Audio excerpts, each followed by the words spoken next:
Nadreen अस्सलामुअलैकुम वरहमतुल्लाहि वबरकातुहू। जी वालेकुम अस्सलाम वरहमतुल्लाहि वबरकातुहू। आज मोहतरम शेख मोहम्मद यूनुस साहब रिटायर मरबी सिलसिला हमारे यूट्यूब चैनल में तशरीफ़ रखते हैं। इनसे एक सवाल है कि जमात अहमदिया की दुनिया के किनारों तक तरक्की जो है वो मौलवी साहबान ने तो बयान कर दी है अलल ऐलान। जैसा कि आपने सुना कि जमात अहमदिया दुनिया के किनारों तक हम जहाँ भी गए हैं वहाँ हमने जमात अहमदिया को पाया। मैं शेख मोहम्मद यूनुस साहब से ये सवाल करता हूँ कि क्या मुसलमानों के अलावा ईसाई या यहूदी या किसी और फ़िरके ने भी जमात अहमदिया की इस तरह तायीद की है जिस तरह पाकिस्तान के इन मौलवी साहबान ने जमात अहमदिया के हक़ में बयान दिया है? जी डॉक्टर साहब, इसमें ये आपके सामने अर्ज़ करना ज़रूरी है कि जमात अहमदिया का जो पैगाम है ये दुनिया के किनारों तक, जब हम कहते हैं कि अल्लाह ताला का वादा था कि ज़मीन के किनारों तक पहुंचाएगा खुदा ताला, तो उसमें लाजमी बात है कि मुसलमानों के अलावा गैर मुसलमानों को भी ये पैगाम पहुंचना था। तो आपकी खिदमत में ये मौदबाना मैं अर्ज़ करना अपनी सादत समझता हूँ कि ख़ास तौर पर सियरा लियोन में और लाइबेरिया में, इसी तरह गैम्बिया में भी बहुत सारे ईसाई पादरियों से हमारा वास्ता पड़ा। जी, सियरा लियोन में हमारे मिशन के साथ ही करीबी चर्च था। जी, इसी तरह लाइबेरिया में भी हमारे मिशन के साथ ही वहाँ चर्च हर तरफ फैले हुए हैं। ठीक है। तो वो एक तो बात यह है कि इस्लाम का एक ये हुस्न है कि आपको अपने माफी ज़मीर जो है अदा करने की हर जगह इजाज़त है। जी, आप अपने अकायद को हर जगह खुले बंदो बयान कर सकते हैं। ठीक है। तो इसी वजह से इतवार के रोज़ हमारे स्कूलों से बच्चे जो हैं वो उनके चर्च में जाके, अपने जो ईसाई बच्चे हैं वो चर्च में जाके अपना वो पादरियों से सबक सुनते हैं, दरस सुनते हैं। और इसी तरह जो ईसाई बच्चे हैं वो हमारी मसाजिद में जाके नमाज़ पढ़ते हैं, दरस सुनते हैं, सारे वो अहकामात बजा लाते हैं। अच्छा।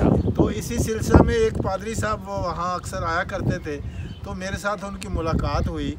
ये सियरा लियोन लुंगे एयरपोर्ट पे जो हमारा मिशन है उस वहाँ की बात कर रहा हूँ। अच्छा अच्छा।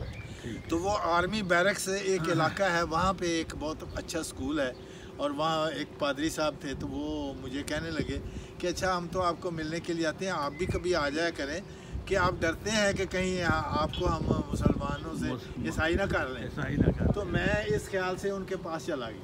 अच्छा। तो जब मैं उनके पास गया तो मैंने उनसे खैर खैरियत पूछने के बाद मैंने कहा कि भाई हमारा जो पैगाम है सबसे पहला वो तो हमने ये पूछना है कि कुरान आपके पास पहुंचा कि नहीं पहुंचा। अच्छा। मैं जाते ही यही सवाल किया। वाह। मैंने कहा पादरी साहब आप ये मुझे बताएं कि आप कुरान कभी पढ़ा है या देखा है? अच्छा। कहते हैं हाँ, ये तो बड़ी अजीब सा सवाल आपने कर दिया कि मेरे घर में अभी भी कुरान पढ़ा है। वाह। और मैं हर रोजाना वो कुरान से दो चार रकू पढ़ता हूँ। हैं? हाँ जी। अच्छा। तो मैंने बड़ा हैरान हुआ, मैंने कहा यार ये तो अजीब बात है, तो ये कैसे अच्छा, वो पढ़ता होगा इंग्लिश में? इंग्लिश में नहीं बल्कि पोलिश ज़बान में। पोलिश में? हाँ जी।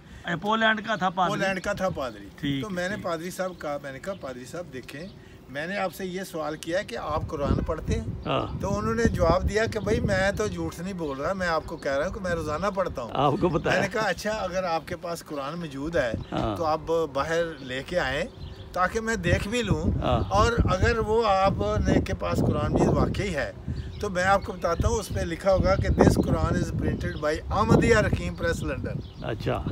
तो पादरी साहब मेरे साथ बहस लग पड़े। अच्छा। कहने लगे आपको कैसे पता है, आपको किसने बताया? मैंने कहा अंदर से ले आओ कुरान। पादरी साहब फटाफट गए भी ताकि इनके मौलवी को झूठा साबित किया जाए।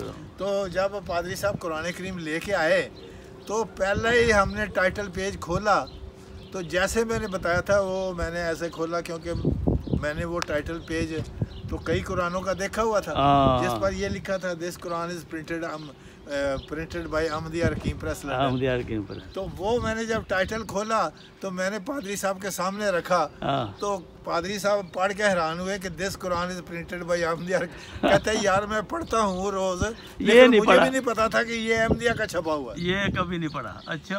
अब पादरी साहब जनाब हैरान परेशान, कहता है यार कमाल कर दिया आपने, हालांकि आपको पता भी नहीं था। अच्छा। मैंने कहा अब मुझे आप ये बताएं कि ये कुरान आपने लिया कहाँ से? तो कहता है कि जी मैं हूँ पोलैंड का रहने वाला। तो पोलैंड में भी जमात अहमदिया मौजूद है। अच्छा। और जमात अहमदिया ने पोलिश जबान में कुरान का तर्जमा किया है। वाह जी। तो जब मैंने अखबार में पढ़ा कि कुरान का तर्जमा पोलिश जबान में हुआ है तो मैंने उस आदमी का एड्रेस फ़ोन नंबर वहाँ से लिया। अच्छा। तो मैंने उनको फ़ोन किया तो मैंने अहमदी उस दोस्त को बुलाया तो मैंने कहा हाँ भाई ठीक है, ये अब मुझे यकीन हो गया कि आपने इसका तर्जमा किया है। तो लेकिन प्लीज़ मुझे भी एक ला दो। तो वो कहने लगे कि ये 40 यूरो में मैंने ये कुरान मजीद खरीदा हुआ। अच्छा। तो ये एक शहादत है डॉक्टर साहब इस बात की कि पादरी साहबान को भी ये बात तस्लीम कर ली है कि कुरान करीम की तालीम जो हज़रत मिर्ज़ा साहब को अल्लाह ताला ने इल्हाम किया था कि मैं तेरी तबलीग को ज़मीन के किनारों तक पहुँचाऊँगा, तो अल्लाह ताला ने वो पादरी साहबान को भी वो शहादत उनके ज़बानी भी मिल गई कि वाकई ही मिर्ज़ा साहब का ये इल्हाम जो है वो पूरा हुआ है। पोलैंड में भी जमात है। हाँ जी। और सेरा लियोन में भी जमात है।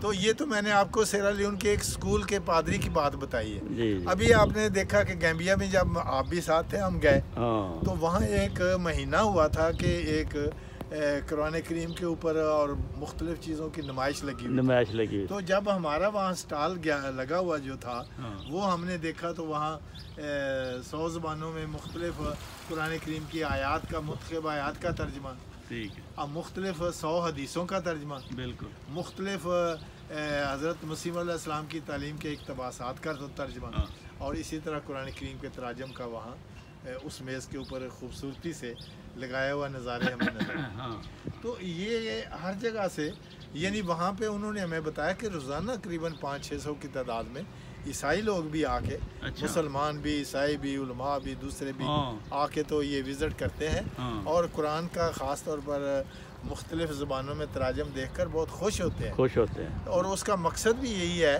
कि तमाम ज़मीन के किनारों तक इस पैगाम को, इस कुरान के पैगाम को दुनिया में पहुँचाया जाए। तो इसी तरह आप स्कूलों में भी गए हैं, आप गैम्बिया के मासा कोको वाले स्कूल में गए, मसरूर स्कूल में गए। मसरूर स्कूल में भी आपने ईसाई तलबा के सामने ये योम मसीह मौत के मौजू पर जब जलसा हुआ थे बच्चे सारे, वहाँ जब बच्चे मौजूद थे सारे, उन्होंने आपसे सवालात भी किए।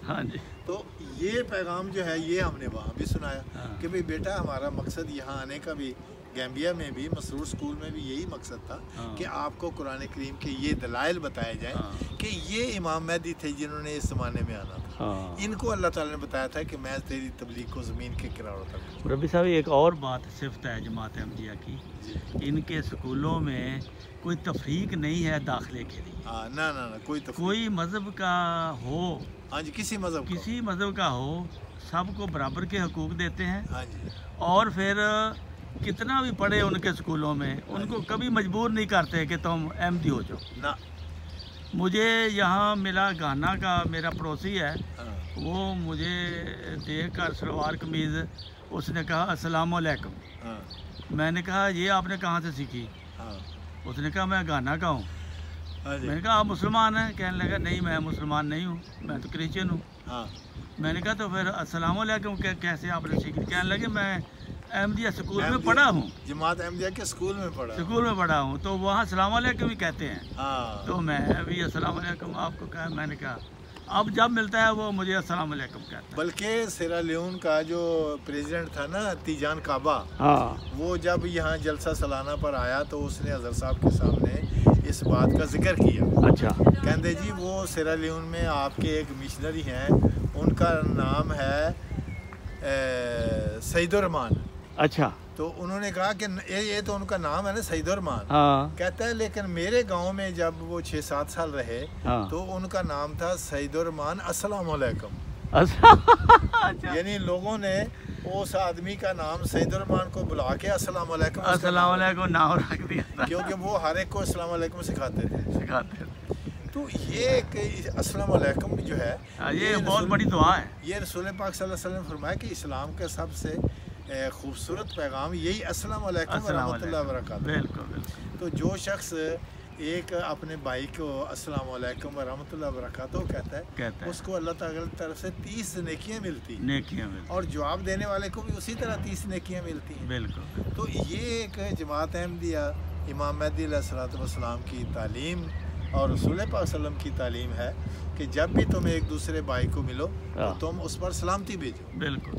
تو یہ جماعت احمدیہ کی تعلیم کا ایک بہت بڑا حسن ہے اور ہمیں اس بات کی خوشی ہے کہ خدا کے فضل و کرم سے ہم سیرا لیون میں جائیں, ہم غانا میں جائیں جہاں یہ گئے, یا انڈونیشیا میں جائیں, تو سب سے بڑا حسن جو ہمیں نظر آتا ہے وہ یہ آتا ہے کہ قرآن کریم کا درس وہاں جاری ہے, رسول پاک صلی اللہ علیہ وسلم کی سیرت کا ذکر وہاں جاری ہے. بس اصل اسلام ان کو پیش کیا گیا. اور افریقہ میں آپ کسی ملک میں چلے جائیں وہاں آپ کو خدا کے فضل سے مساجد کی تعمیر ملے گی, وہاں آپ کو اسپتال کی تعمیرات ہو رہی ہیں, وہ قرآن کی اشاعت ملے گی, وہاں سکول تعمیر ہو رہے ہیں, ان کی تعلیم کا بندوبست ہوگا.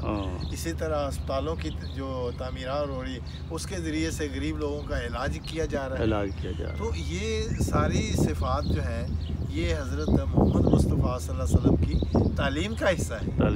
کہ تو آپ نے یہی فرمایا تھا نا کہ جب آپ نے مجھے قیامت کے روز اب جب مجھے کوئی تلاش کرنا چاہے تو وہ غریب لوگوں میں تلاش تو امام مہدی علیہ السلام نے سارے غریب لوگوں کی گھروں میں جا کے ان کی خدمت کر دی, اسپتال کے ذریعے سے کر دی, ان کے اسکولوں کے ذریعے سے کر دی, اور اب تو وہاں لنگر بھی کھول دیے. اچھا یہاں دیکھو سب سے پہلے حضرت مسیح موعود علیہ السلام کو غریبوں نے مانا اور غیر ملکوں میں بھی جا کے دیکھا ہے وہاں بھی زیادہ تر غریب جو ہے نا غریب لوگوں نے وہی جماعت کے ساتھ منسلک اور پھر بھی وہ چندہ دیتے ہیں. ہاں جی, اپنی غربت کے باوجود وہ چندہ دیتے ہیں. کوئی مطلب مرغی دے رہا ہے, کوئی انڈے دے رہا ہے, کوئی بکرا دے رہا ہے, اس طرح وہ چندے دیتے ہیں. لیکن خالی ہاتھ نہیں وہ کسی لیکن دیکھو ان کا خلوص ان کا. تو یہ ہے جماعت احمدیہ کا اصل میں تعلیم کا نچوڑ ہے. اور یہ تبدیلی ہے کہ غربا کو تیار کر دیا کہ آپ نے بھی قربانی کر دی. تو سبحان اللہ, یہ ہر نبی کے زمانے میں ایسا ہی ہوا ہے. اور یہ اس بات کا ثبوت ہے کہ یہ حضرت مسیح موعود علیہ السلام کے اس نظام جو جماعت احمدیہ کا نظام ہے, اس نظام کو جاری کر کے خدا تعالیٰ کے اس پیغام کو لا الہ الا اللہ محمد رسول اللہ کو ہر جگہ پھیلا دیا. اور اب جرمنی میں ہم بیٹھے ہیں خدا کے فضل سے, تو جرمنی میں بھی 100 مساجد بنانے کا جو خلیفہ رابع کے سامنے جماعت نے وعدہ کیا تو اللہ کے فضل سے اب 100 کے قریب پہنچنے والی ہے. یہ بھی غریب بیچارے لٹے پھٹے ادھر سے جلائے پاکستان میں مولویوں نے ان کو مارا, ان کے گھر جلائے, ان کو مقدموں میں پھنسایا, وہ دوڑے ہوئے ادھر آئے ہیں مزدوری کرنے کے لیے. اور مزدوروں کو خلیفہ وقت نے کہا ہے کہ نہیں آپ نے تو 100 مسجد بنانی یہاں پہ, اور انہوں نے آمنا و صدقنا کہا. اور آج اللہ کے فضل سے کافی سے زیادہ مسجدیں بن چکی ہیں, تھوڑی باقی رہ گئی ہیں. بلکہ بعض ایسے بھی مساجد ہیں جو ایک فیملی والے بھی کہتے ہیں ایسی بنائی ہیں, ہمیں بھی اجازت دیں کہ ہم پوری فیملی ایک مسجد بنائیں. ایسا بھی ہوا ہے. تو یہ اللہ تعالیٰ کے خاص فضلوں کی بات ہے. تو یہ آپ جن کو ہم یہ باتیں سنانا چاہتے ہیں, ہمیں یہ چاہتے ہیں کہ تم صرف مخالفت پر ہی نہ وقت ضائع کرو, بلکہ تمہارے جو رشتہ دار بچے بیوی تمہارے چاچے تائے کوئی ادھر رہتے ہیں نا, تو ان کو خط لکھ کے پوچھو کہ بھی یہ جو مسجدیں بنا رہے ہیں یہ سچ بات ہے, یہ جرمنی میں یہ کیا بات 100 مساجد بنا رہے ہیں, اور جو مسجدیں انہوں نے بنائی ہیں پڑھو جا کے دیکھو وہاں کلمہ لا الہ الا اللہ محمد رسول اللہ لکھا ہے. میں کیا آپ کو بتاؤں, یہ ان کا ایک مولوی ادھر آیا تھا وہ کہنے لگا میں جس گھر میں گیا وہاں پہ وہ ان کو میں نے کہا کہ احمدیوں کے ساتھ اپنے بچوں کو ملنے نہ دینا، یہ پھنسا لیتے ہیں۔ تو وہ کہنے لگے مولوی صاحب ہماری بات سنو، یہاں 40 گھر ہیں مسلمانوں کے اور 2 ہمارے ہیں اور 38 ان کے احمدیوں کے ہیں، بتاؤ ہمارے بچے کدھر جائیں؟ تو وہ پریشان ہو گیا، کہنے لگا پھر میں کیا کر سکتا ہوں، احمدیت تو سارے پھیل گئی ہے۔ تو یہ ہے ناظرین جماعت احمدیہ کی کامیابی اور جو الہامات کی روح سے جیسا خدا نے وعدہ کیا تھا، جو اللہ تعالیٰ نے اس وعدے کو پورا کر فرمایا۔ اور یہ آپ کے گوش گزار کرنا تھا کہ آپ بھی اس پر غور کریں اور دیکھیں، کیونکہ مرنے کے بعد خدا تعالیٰ نے یہ پوچھنا ہے، نماز کے بارے میں بھی پوچھنا ہے اور اس کے بارے میں پوچھنا ہے کہ امام آیا تھا اس کو میں نے اپنے امام کو آپ کی طرف بھیجا تھا، آپ نے اس کے ساتھ کیا سلوک کیا، اس کے جواب کے لیے بھی آپ تیار ہیں۔ السلام علیکم ورحمۃ اللہ۔